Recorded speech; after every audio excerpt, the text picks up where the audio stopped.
Сәлем баршаға, қалдарыңыз қалай? Менің каналыма қош келдіңіздер. Сіздермен мен Санақ Алтынай.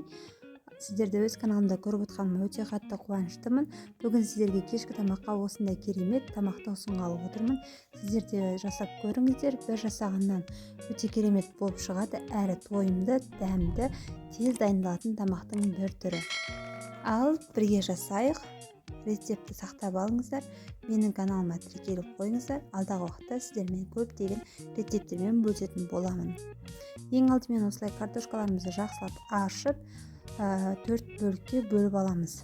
Осылай жақсылап бөліп алғаннан кейін біз майға тек қана картошканың өзін жақсылап қызартып қуырып алатын боламыз.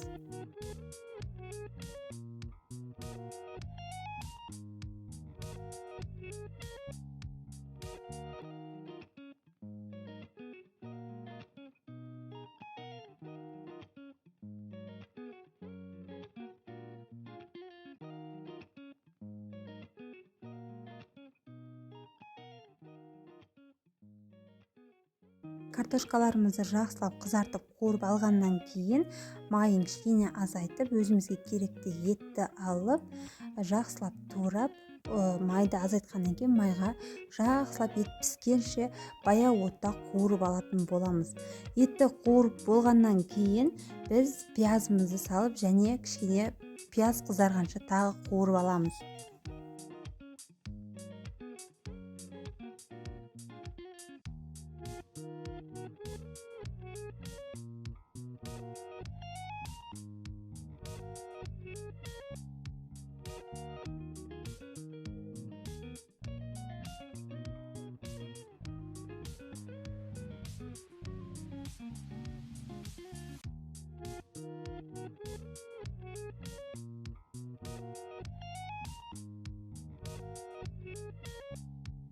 Осылай пиязымызды қуырып болғаннан кейін өздеріңізге керекті көкөністерді салсаңыздар болады. Бұл жерде мен сәбіз және де болгарский, яғни тәтті бұрышты қолдандым.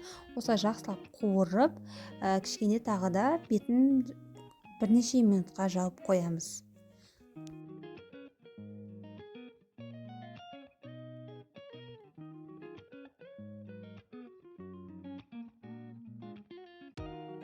Мінекей менің етім барлығы пісіп дайын болды.